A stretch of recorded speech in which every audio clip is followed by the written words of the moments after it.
Development Authority and the City Council to order.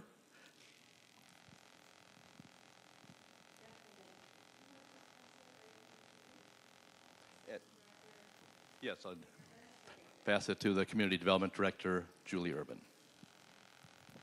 Assistant. Thank you, Vice Chair Hanson and members of the HRA and members of the council. So we're here tonight to talk about the 4D tax classification. And if you'll remember, back in January of 2025, the council and the HRA considered a request from Hempel Companies to approve a 4D1 tax classification for 3 apartment complexes in order to preserve affordability and rehabilitate the buildings. The low-income rental classification, or 4D, provides a reduction in tax class rate from 1.25% to 0.25%. While the classification offers a cost savings to owners of affordable housing, the savings requires the city to either collect fewer taxes or shift the tax burden to other property taxpayers in the community. The City Council asked that staff conduct further study into the costs and benefits of the 4D1 tax classification and bring a potential policy back to policymakers for consideration. Given the significant and complex issues raised by this topic, staff is going to present information at this work session, answer any immediate questions, and then ask policymakers to consider several questions and bring feedback to a second work session on April 20th. So at that, I'm going to go through a presentation a little more formally, and you can go ahead and go to the next page. And I'm going to give you some background that you heard a year ago, but it was a year ago, so I'm going to assume maybe you don't remember absolutely everything about that. And for 2 of you, it was your very first meeting. So if you remember anything from it, I'm really impressed. So I'm going to repeat myself for some of the things that I've said before. So again, this is a policy topic that actually Mayor Supple suggested in the formal policy process, and so here we are to have a deeper look at the 4D tax classification. So 4D, again, is a special tax classification rate of 0.25% for affordable housing, whereas the standard apartment classification is 1.25%. To be eligible for 4D, the owner must agree to rent and income restrictions serving households earning 60% of the AMI, area median income, or below. And the property must receive financial assistance from federal, state, or local government that require those income and rent restrictions. At least 20% of the units in a building must meet the 60% AMI requirements, and the 4D tax rate only applies to affordable units. The owner must annually certify and use the tax savings for one or more eligible uses. They include property maintenance, property security, improvements to the property, rent stabilization, or increases to reserves. Projects within a city that receive, for example, federal low-income housing tax credits through the federal government automatically qualify for the 4D tax status. Only cities with more than 2% of tax capacity in 4D can say no to the classification. Cities with less than 2% only have discretion in cases where an owner is requesting local assistance and isn't receiving state or federal funding. So 4D is a tool that can be used to encourage the development of affordable housing and preserve and improve naturally occurring affordable or NOAA housing. But while it provides, again, tax savings to the property owner, the savings become a cost to a city's tax capacity, and a city must either accept fewer taxes or shift the cost burden to other property taxpayers in the jurisdiction. The classification rate applies to taxes paid to all taxing jurisdictions, but our focus is going to be on the impact to city taxes. So next slide, please. So just a quick primer on the very non-simple Minnesota property tax system, in case you aren't all up and aware and knowledgeable about it. So a property has a taxable market value, and that market value is multiplied by the tax classification rate. So examples of tax classification include apartments, commercial industrial, homestead properties, non-homesteaded single-family properties, things like that. So each of those have their own tax classification rate. You multiply the value times the tax classification rate, and that gives you the tax capacity. And then you take the tax capacity and you multiply that by the city or the county or the school district's tax rate, and that's what you come up with, the amount of taxes to be paid. This is a very simplified version, as I think you all know, that there are multiple taxing jurisdictions, there's fiscal disparities, there are value exclusions, there are different class rates at different valuations, there are special reductions for people like veterans who own homes, for land trust properties. All of that is part of the big pot that gets mixed together to come up with what your tax rate is. But this is the simple version. So if you go to the next slide, I'll just show a very, very generously rounded numbers to show how the different tax class, in the case of the 4D, what the impact that has. So say we have an 11-unit apartment building, and we're going to give it a round value of $1 million. If we apply that 1.25% tax classification rate, that gives us a tax capacity of $12,500. We then take that tax capacity, apply it to, in this case, the city's tax rate, which in 2025, pay 2025 is 54.734%. That gets a tax bill of $7,000. If this same building were taxed at the 4D tax classification rate, you would apply 0.25% to that $1 million value to get a $2,500 tax capacity. Multiply that by the city's tax rate, and you'd get a tax bill of $1,400. Yes? We can try questions along the way, sure. So in this example, this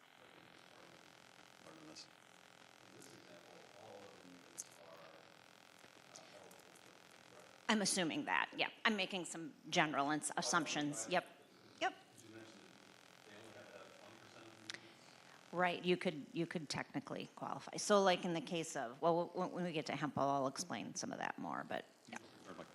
Yep, so in case of this, again, just giving you an example to show you, it's a significant cost savings, $5,600 in city taxes. So Yep. to clarify, because this is something I wasn't clear on until recently, the 4D rate only applies to the number of units that are low income. So if they have 20%, the other 80% pays the rate? Exactly, yep. All right, we can go to the next slide. Michelle gets back to her seat. All right, so I'm just going to remind you a little bit about the Hempel deal, we'll call it. So Hempel, so a little bit of background of how we got to Hempel and to 4D, where we're at. But several years ago, after the crossroads at Penn, at 76 and Penn, converted to the concierge, housing advocates presented several tools and strategies to cities throughout the metro area, urging them to adopt them in order to help preserve NOAA housing. 4D was one of these tools. At the time, several cities created 4D programs that were designed to specifically encourage its use and encourage preservation. The Richfield City Council at the time did not see 4D as a tool that would offer much benefit to Richfield and determined that we shouldn't create a specific program. They suggested that any requests be addressed on a case-by-case basis. So then when Hempel came along, at the end of 2024, we had to consider it on its individual merits. So there were 3 NOAA apartment buildings that went up for sale: New Orleans Court, Richland Court, and Winton House. There's about 236 units total. And Hempel companies approached the city's HRA and asked if the city would help to fill the financing gap with funds from our Affordable Housing Trust Fund and a 4D tax rate. So the HRA ended up agreeing to a $1.77 million financial assistance and the 4D tax classification rate. And that 4D tax benefit was worth about $5.5 million to them over the course of their financing. So it was a big it was a big benefit to them and a big reason that the preservation could go forward. So the HRA approval of this financing, oh, sorry, John. Yes, sure. Yeah, those aren't great, but. Okay, so question about that. The 1.7 million went into the project, and they're given the 4D tax status, which is, I read in the presentation, they have to reapply for every year? They do, yep, and they'll have to certify that they're in compliance with the requirements. And in their case, there is 24 units that are going to be affordable at 70% of AMI, so won't qualify.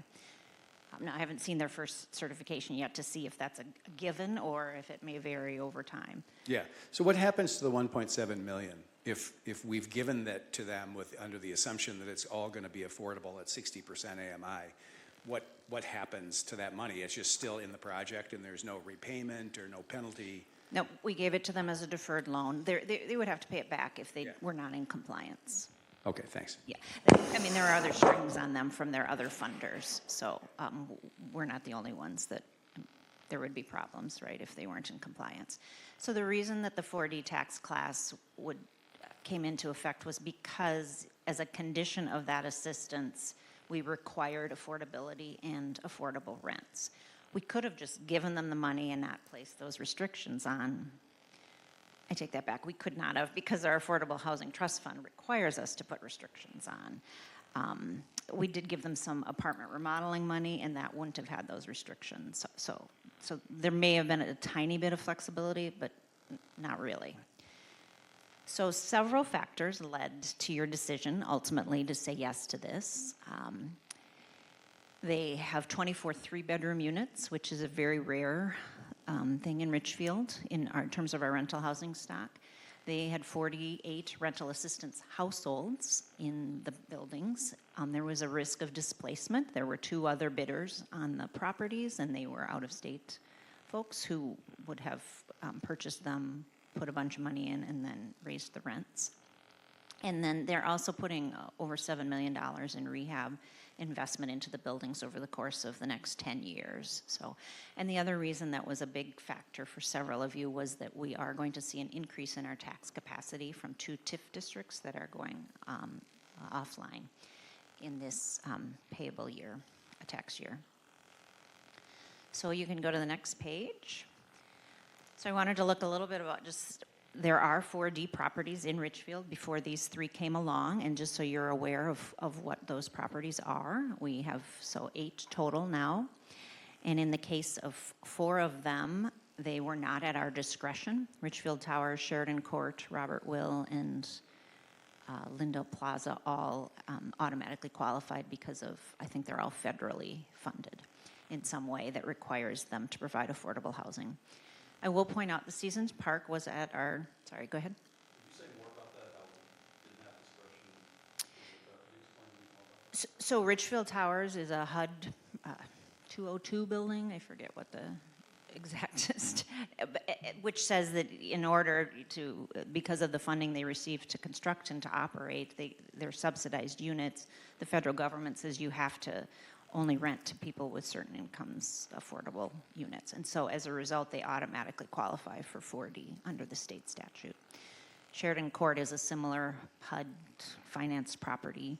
Robert Will has some 4% tax credits, as does Lindell Plaza, and those are federal. So in the case of Seasons Park, the council at the time was also fearing displacement of all 420 folks and agreed to it. I will point out at that time, the rate was 0.75%, so it didn't seem like such a big deal. And we actually, the way we structured the deal is most of their financing came from other places. We just gave them, the HRA gave them $150,000 in a deferred loan, so a more minimal amount. It was the restrictions that was most important to them so that they would qualify for 4D. Mayor? So you said, when we first approved this, it was at 0.075. If the legislature would decide to raise the rate, would those all bounce back up? So it's just at whatever rate the legislature. Right, exactly, which is, another limit of this tool, right? Where We don't get to decide what that rate is. It's out of our control. So, and then just a reminder again that, I was jumping ahead to the next one. The other thing to point out is too, in terms of, we have a new building under construction, Penn Stations at 65th and Penn Station, 65th and Penn, and that will qualify for 4D tax status as well. That received federal tax credits, and so again, that's not in our discretion. What wasn't in our discretion was we could have chosen not to sell them the HRA's property. So we did have something to say about that. And then the Astor Commons project, which unfortunately is really struggling to get financing, so may or may not proceed, but if it were to proceed, that would also automatically qualify for 4D. So the next slide, please. So just in terms of numbers, these are the impacts of those 8 properties, and I'm making another assumption. These are payable 2025 numbers because the rates, while the values are out for 2026, the rates haven't been published. I would hope by April I could give you 2026 numbers. I'm also assuming that Hempel is within these calculations. They technically aren't because they didn't close until after the deadline of March 31st. They won't receive the 4D benefit until payable 2027. But I'm making some assumptions just so you can see this is what the situation is currently. So the total tax savings or cost is $477,000, and that's 0.5% of our total tax capacity. And when you talk about what does that shift to other taxpayers in the community, the cost to a median valued home, which we used $319,000, that cost annually is $28. And the cost to an 11-unit apartment building is about $176. I feel it's important to think about those others, other than just the single-family home. We have a lot of little 11-unit apartment buildings, and they are often small owners, and they charge pretty affordable rents, but they're not going to be coming to us for 4D unless we were to create some sort of program specific to them. But so they're bearing this cost as well, and their tenants are bearing the cost. So we can go to the next page. So again, 4D is a tool that we can use, and frankly, there's a lot of things we want to accomplish when it comes to housing, right? These are all our various policies and priorities that we govern our work, right? And is a lot of, we'll hear the HRA's year in review at the next meeting, and we accomplish a lot, and we do a lot, and we need tools to do that. So we have the strategic plan, we have inclusionary housing policy, we have trust fund priorities, and then there's some unofficial priorities that I've heard from a variety of you over time, like are there high numbers of school kids? It's important to not displace school kids. Are there properties where really all affordable is the highest and best use? I've heard one of you mention that it's nice to see Richfield-sized buildings, and so what can we do to get a smaller property? And then sometimes there may be challenging apartment properties where we want to maybe use extra tools to help maybe turn those buildings around or invest in those. So again, it's a lot we want to accomplish. We need tools, and it's important to note too that there are competing priorities, and some of it needs to balance, like the strategic plan, for example, maintaining housing affordability and at the same time diversifying or really increasing our tax base. That can be a challenge, right? And we have to decide what's the right balance. You can go to the next page. So preservation is one of the primary goals and things that can be accomplished using 4D. And I do want to point out, when the legislature reduced the rate to 0.25%, the calls started to come in. So we've heard inquiries from about 5 owners to date, and representing about 875 units. They may not all be affordable that would qualify, but just so you know, that's the potential. So I wanted to think about what is the potential if we were to grant 4D to everybody who came in the door, what would it look like? So I didn't look at like what would happen if we gave it to every single apartment complex, but I did look at the ones that are 40 units or more. Those are typically what's identified as if they were to turn over. A preservation buyer isn't going to be interested in any building that's less than 40 units, and that's probably even a stretch to do a 40-unit building. But so that's why I chose that.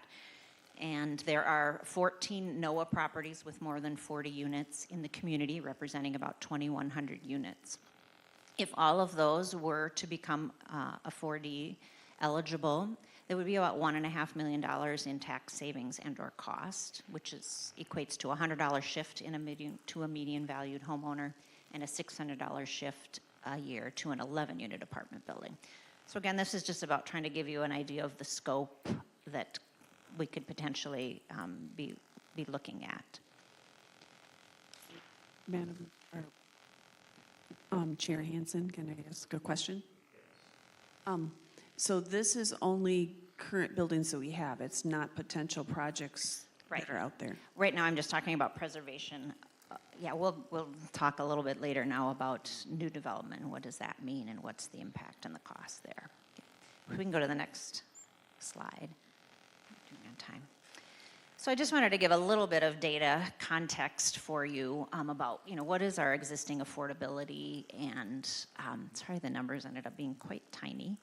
Not sure how I did that. And these are kind of old numbers. The census is not very up to date right now in what they're publishing, so we do the best we can. And this also will include, we have about 1,000 single-family rentals as well, and so it's hard to pull out just apartments and what's affordable in just apartments. But just overall, we have about 5,000 units, according to the American Community Survey, that are less than 60% of the AMI. So that's about 64% of our housing stock. So again, just to give you an idea of kind of what the potential is out there. And then I think it's also important to, as you know, our housing stock is aging, and we have about 4,000 units that are more than 55 years old. So again, in need of investment potentially, and could come to us, or it's something that we could accomplish perhaps with 4D, is to get greater investment in our housing stock. And another factor to think about is that we do have 40% of our renters are cost burdened, so they pay more than 30% of their income in rent. And I didn't make on the slide, but we also have homeowners who are cost burdened, and that's at about 24%.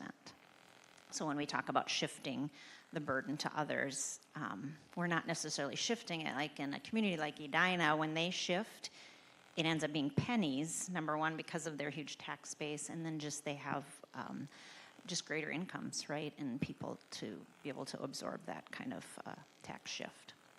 So we can go to the next page.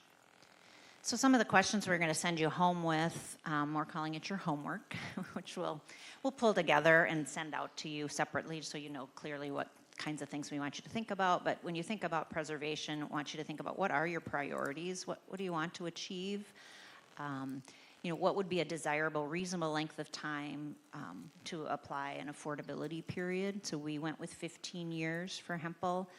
When it's come to new developments, we've typically gone with the 26 years that a TIF district provides. So you have to think about, too, what do you think is a reasonable ask?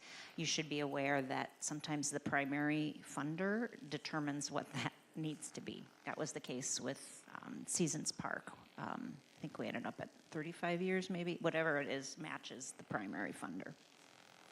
So you can go to the next page, or slide.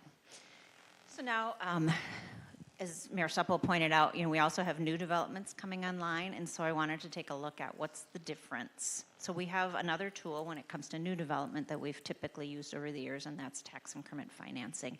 So I wanted to take a look at what's the difference between a property that would get a 4D tax class rate and one that's in a tax increment district.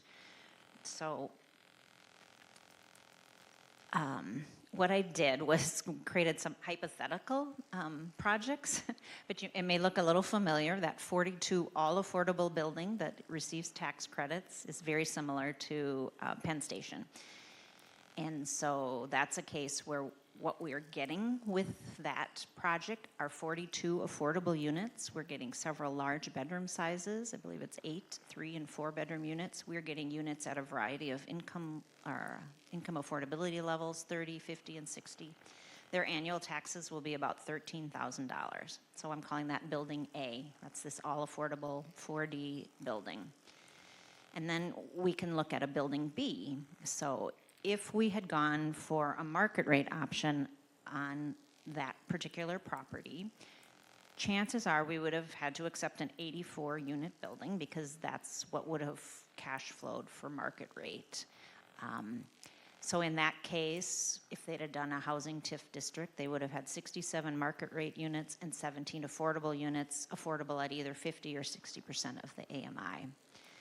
So in the case of a tax increment district, the first potentially up to 26 years, we would collect a base annual taxes, in this case of this hypothetical situation, of $7,000 a year. However, once the TIF district expired, it would increase to $129,000 per year. So the difference is, right, in Building A, we get 25 more affordable units with deeper affordability, potentially larger sizes, bedroom sizes. In the case of while the TIF district is going on, we would get $6,000 more in taxes with that Building A. However, once the building, or the TIF district expires, we'd get a significant amount of more taxes with that Building B. So I just wanted you to sort of get some of those numbers and think about, you know, what's the difference, what's the cost, what's the benefit in terms of taxes. Mr. Chair, I got a question. Yes. Just to clarify, so in the example of Penn Station, they automatically receive 4D because they're getting federal tax credits, right? Correct. And don't those have an expiration date of 20 or 25 years?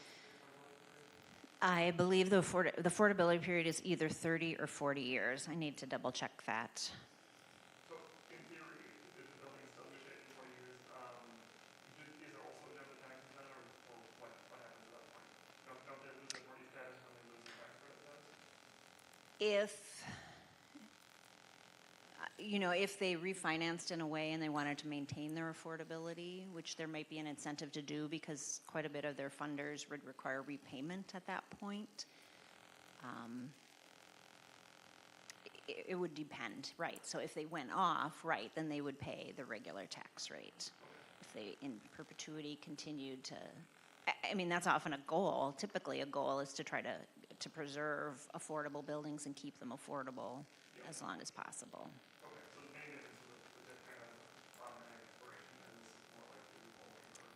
Yeah, it's hard to say. We haven't had a project, a 9% project.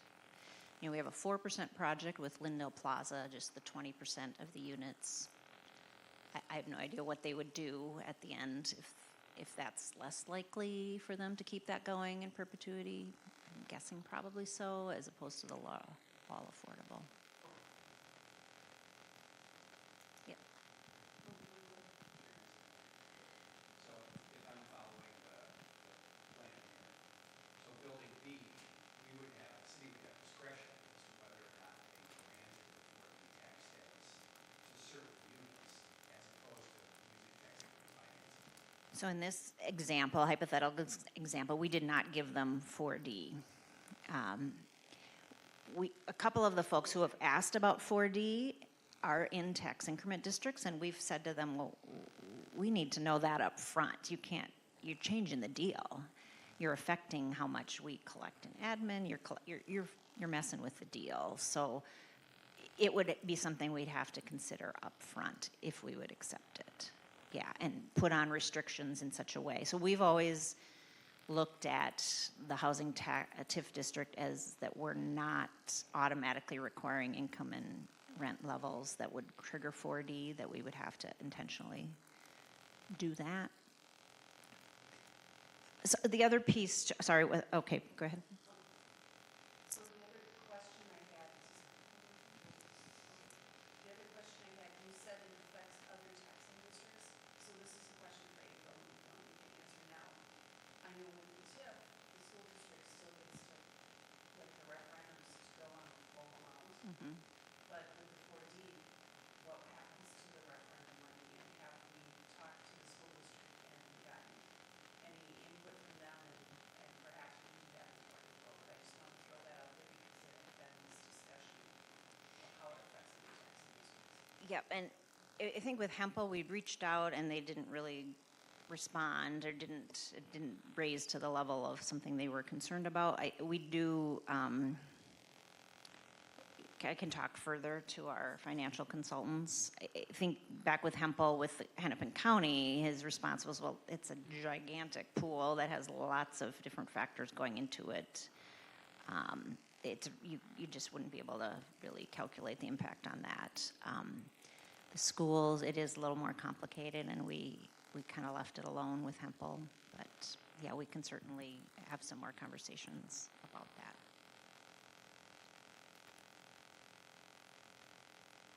The other thing to point out too, in a TIF district, that we do typically collect admin dollars, and while that doesn't go into the city's tax capacity, it does help support the work of the HRA. So there is additional benefit there besides that base of $7,000.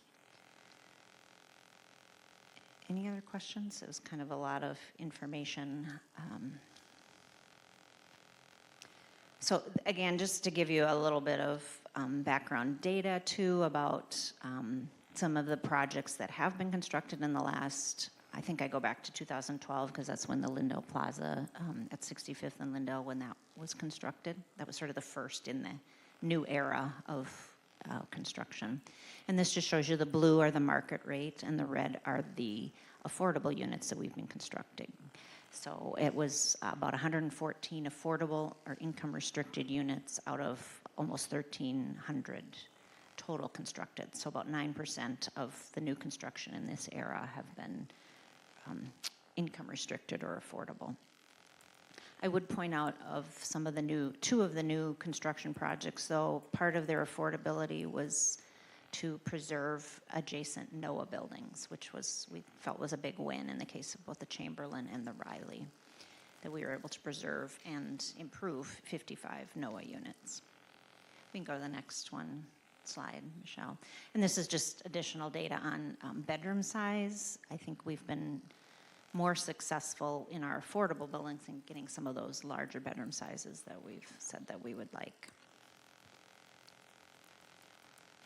And then if we go to the next page, again, these are some questions for you to wrestle with. I guess we need a better understanding. We need to think about, is our preference really a mix of market rate and affordable housing units? Is that the preference?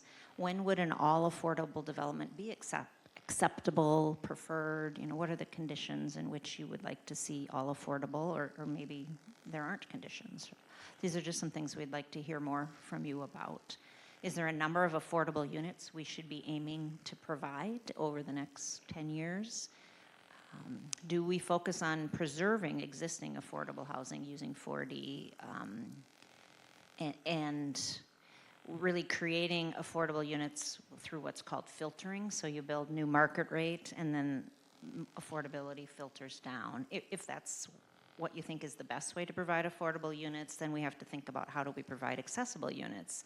Our NOAA housing is not accessible, right? How do we create larger bedroom sizes? How do we get more deeply affordable units? And then are there some other priorities that we're missing that we should be thinking about when we consider new developments? And you go to the next slide. And these are just some general observations and questions, things that just have been popping up in Melissa's and my conversation, and things for you to think about. And just a reminder that there are many factors that are out of our control that impact our tax capacity and affect people's tax bills. It's not just the 4D tax rate, right? There's just a lot of things that are going into it. Things like commercial valuation, right? And what's happened to those values and how they've gone down, and that's put pressure on others. So it isn't just this that's putting pressure on our tax capacity. Just the fact that the TIF districts coming offline really has helped to soften the impact of that Hempel decision, and that was a positive. Another thing to think about is the city really has a significant number of tax-exempt properties that add value to the community that aren't in a tax base, right? Do we not have churches, schools, and parks that they don't pay property taxes, right? And so is there a value to those kinds of uses, and is affordable housing one of those things that has that intrinsic value that maybe doesn't come through the property taxes? But how much of that can the city really afford? What value does the community place on new affordable housing options? And this is something that we just feel strongly about as staff, is that putting both tax increment and 4D together can only be considered at the very beginning of the deal. So as you know, what's potentially coming before you is the Legion development, and that's going to need to be factored into any sort of discussion if there's any sort of financial assistance. So we're not going to consider it after the fact. And then something to think about at the legislative level, we had been advocating as part of the legislative platform that there's been some interim financial assistance to some communities to make up for the 4D loss. Richfield does not qualify, and the amount is pretty small. Maybe instead, should we be advocating for a higher tax rate, 4D tax rate, instead of just asking for financial assistance? I think we've been told that either ask is probably a long shot. Is a big long shot. So the final slide here, and then we can talk about more questions. But so this is your homework that we're going to ask you to do. And again, I'll send out a revised copy of the presentation. I made a few adjustments since it went out in your packet, and I'll give you the notes version, so there's a little bit more explanation about stuff in case you don't remember absolutely everything that was said or don't really want to re-listen to this presentation. But so we're going to ask you to review the information that was presented. We want you to reach out to staff with questions. We're happy to sit down with you or to answer emails, however you want to do that.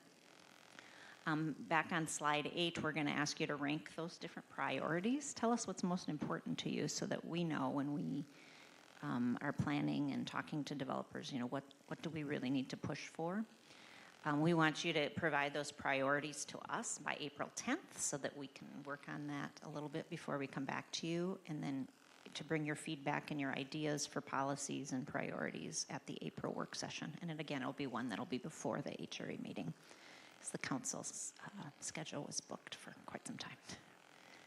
So with that, if you have other questions, comments that we haven't covered, we're happy to answer those. And unless Melissa has anything to add. I just wanted to add, well, one, thank you, Julie. That was awesome. But also, as you're going through this, be mindful of the fact that you could have different priorities for preservation versus new. So I think it would be a good thing as you're going through these questions to think about those things separately.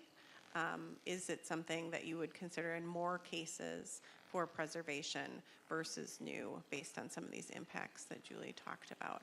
Because we'll kind of, the questions pull at that, but we're going to pick at that with you in April as we try to come up with a way to move forward.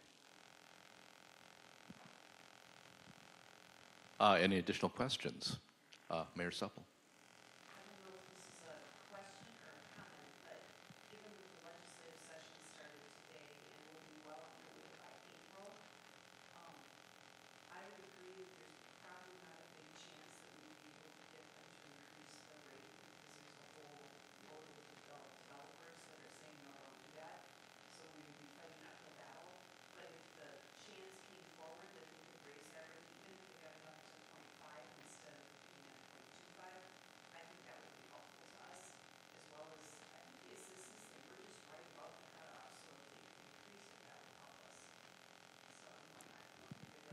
Thoughts on that, but I think that would be good.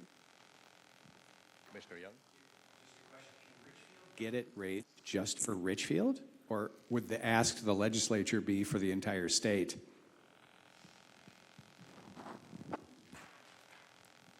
I think it would be, yeah, I don't know that there's ever been a special request for a specific rate. I mean, we could certainly ask, but I mean, it was interesting, and when this first came up as a tool back in 2018, and everybody's like, oh, this is a great thing, everybody should do this, and I'm like, well, wait a minute, it's not that great of a thing for Richfield. We don't have that kind of tax base, and I was sort of looked on as a obstructionist, because depending on your tax base, it really isn't that bad of a thing. Edina, she would love to find someone who's willing to take her up on it. So that she could preserve more of their NOAA housing. Yeah, Columbia Heights is in a worse condition than we are. So, Councilmember. Some additional information that I would find useful and provide me some answers. If we could get a calendar or a schedule, you mentioned that there are properties that are coming online. It'd be nice if we could get a calendar and what the amounts of the taxes that will be paid once they come offline. It'd be nice to get a calendar of that for the next, for everything that needs to 5, 10, 15 years. It'd be nice to see a calendar of that. It'd be nice to do a comparison between Richfield and Townville communities in certain factors, like you mentioned an increase in tax capacity. Question mark, I asked that question. I mean, if that's information that would be useful in comparison, percentage of rental housing or percentage of affordable units, what percentage of rental properties in the city are that percentage, and comparing that to other comparable cities. Also, percentage of rental housing units that are TIF, percentage of rental housing units that are 4D. It'd be nice to see comparisons between comparable cities to get some sense of where Richfield is in those different factors. And if there's any other factors that you think would be useful, it'd be nice to get some comparative information. I think you answered another question I had. You mentioned that federal law requires the city to provide 4D in certain properties. Did I get that right? State law. Oh, it's a state law. It's the state, yeah. Okay, but it's dependent upon whether they get federal. Federal or So state. it's a state law that says if they get federal, then the city has to do something. That's awful. I mean, I'm not awful as far as trying to understand, so I'm glad you're here. Thank you. They would say that, it's part of the equation that makes it work. Right? Yeah, A lot of it's- our affordable projects out, not ours, but in the metro area are struggling. Yeah. Are there any other state or federal laws that also require us to provide 4D? Or am I open to those laws? No, that, Do you want us to consider whether we should be focusing on certain parts of the city to provide 4D? I mean, it'd be nice if we had a map. I know you gave us a list of properties, but it'd be nice to see where in the city these properties are. And if that's a factor, we should consider that. What part of the city are these future properties looking for 4D? Is it something that we want to spread across the city? Do we want to focus on certain places to have 4D? It'd be nice to get some guidance with that.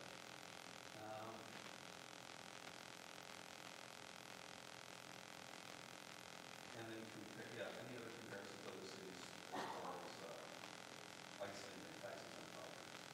Yes, that's the kind of stuff I would find useful. There's two birds in this stone. that's great ideas.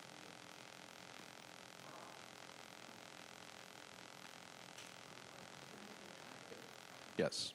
Thank you. So, we can certainly get you a list of, or a schedule of when the TIFs roll off.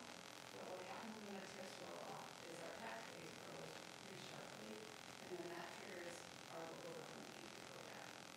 There's about a 2-year lag before we see the impact of it.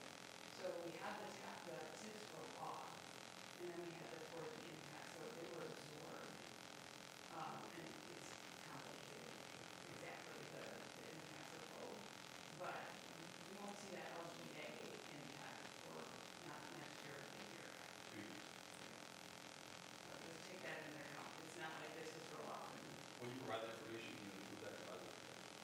Yes, we can. We try and estimate it, but it's a really. Well, not even the estimate, just to remind us that Yes. it'll take 2 years for us to. Yes. And just to clarify, Trimble's 4D status is not taken effect yet. It did not qualify for the 2026. So it's actually not going to come on, or if it affects capacity until 2027. So would it be okay to include that property in the list as a kind of a negative or a loss?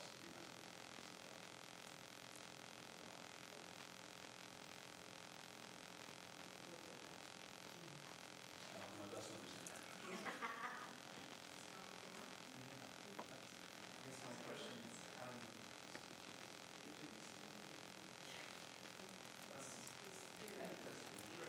we're doing our best. Okay, so is there any chance of, when we offer a 40 tax classification outside of whatever the feds are doing, is there any way to have it be like a step-up program when, after 5 years it increases a little bit, or it has to step up? we could decide how many years we are gonna require the income restrictions, right? We could have told him, well, you know what, we're just gonna give you 5 years that you have to restrict. The request was for 15, and that was considered reasonable. Well, we could have asked for more. We could say, we want restrictions in place for 25 years. So that piece is within our control.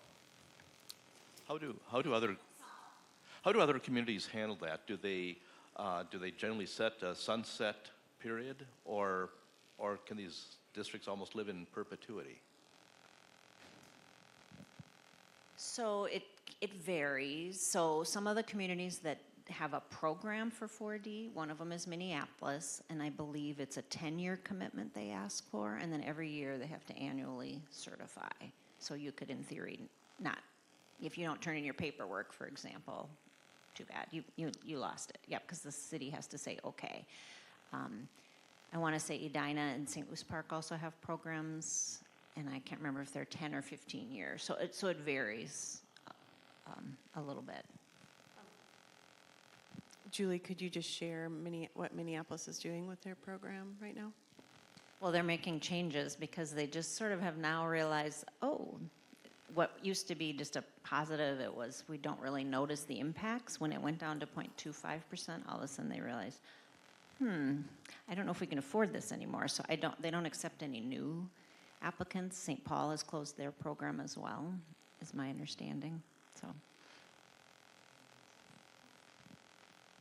Mayor Supple?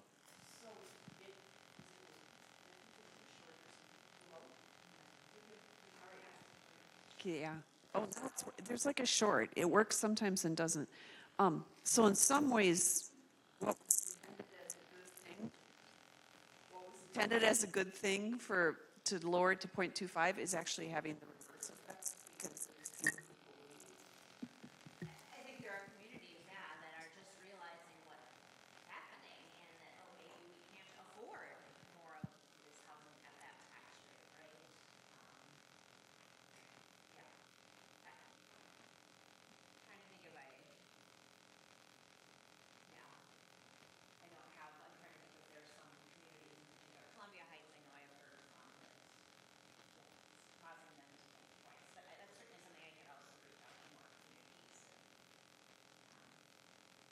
see who is it impacting. Yeah, I also think that, I also think that some of the discussions we've been having, and I know some of the conversations that Mayor Supple has been having, I think that Richfield is on the front end of this. I think that we have kind of been saying, hey, this doesn't seem like it's an all good. And like Julie said, we should be in a meeting and be looked at like, what do you mean? So I do think we are on the leading edge of this, and people are just starting to figure out that there could be complications. It was mentioned during the presentation about people who are income burdened for affording their housing. And it was mentioned that 20% of owners of, I assume, single-family homes are income burdened. Could an owner of a single-family home apply for 4D status? Only properties that are in the land trust. So, the HRA works with Homes Within Reach to do land trust properties, and those qualify for 4D. There is what's the class? It's not just veterans. Does it have to be veterans who were in combat, or what was the? There's a disabled veterans, and then there's a market value exclusion for veterans to up to $300,000. Again, depends on classifications. But if we did put together a map of all of the tax exempt properties in the community, and there were scattered single-family homes, and we started poking around at those, and that's what some of those are. There's also a proposal to make, there's a proposal to lower all land trust homes to 0.25, or there was. Oh, they did it. Well, it wasn't on the chart I was looking at. Okay, so yeah, so there are quite a few throughout the community. All right, additional questions? Councilmember Hayford O'Leary.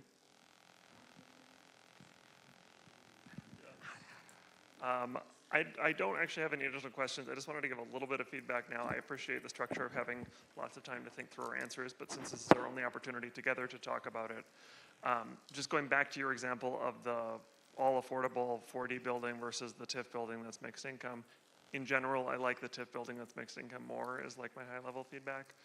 I think right now we're in a political situation in Richfield in which there is broad support for affordable housing and people really support it. But I think over the last, and I haven't even been here this whole time, but my impression over the last 30 years is there's been a certain bargain with the community that we want to support mixed income housing, we want to support new development. Not all communities are supportive of new development as we are, and part of that bargain is that new development is at least going to pay its fair share over time. And when we have these 4D things, we're probably losing money on basic police services, snow plowing, et cetera, if they're only paying 0.25. I think I do want to minimize that within reason. The situations in which I'm most open to it would be ones where they can truly prove there's a high likelihood of displacement through a significant rent increase. One of my skepticisms with Hempel was looking at the effect of concierge. It was significant displacement, but in terms of where we're at today, the rents that they are charging there are 60% AMI rents or very close. So we're essentially, without reducing the tax rate of concierge, we're already getting this affordability from them. I don't want to continue to recreate that situation. I also, just as a sort of reminder to us, when we look at the chart of the recently constructed apartment buildings, the first instinct I had was like, oh wow, we're barely building any affordable, but then I was reminded of Julie's reminder about filtering, because if we relied on filtering, we would have zero new affordable, because new housing in general is more of a luxury product and affordability comes through time. So just to bear that in mind, and bear in mind that at least according to this ACS data, 5,000 of 8,000 units in Richfield are already 60% AMI de facto or better or cheaper. So in general, I'd like a posture where we're continuing to focus on TIF and basically minimizing 4D to exceptional circumstances or situations where we're required to do it. But of course, I'll give it yet more thought in the email answers. Mayor Supple? The other thing that's kind of tangential to this is those cost burden single-family homeowners and the smaller apartment buildings. I don't want to keep shifting to them. So if we can figure out some way to protect them, I don't know if there's some trade-off for a circuit breaker or something, because I know it's kind of like a water balloon. It's going to get pushed somewhere, so it's not going to go away. But I don't want to forget about the fact that there are other cost burdened people.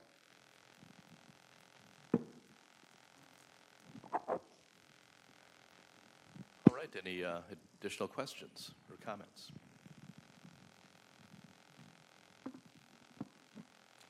Guess seeing any additional comments from staff?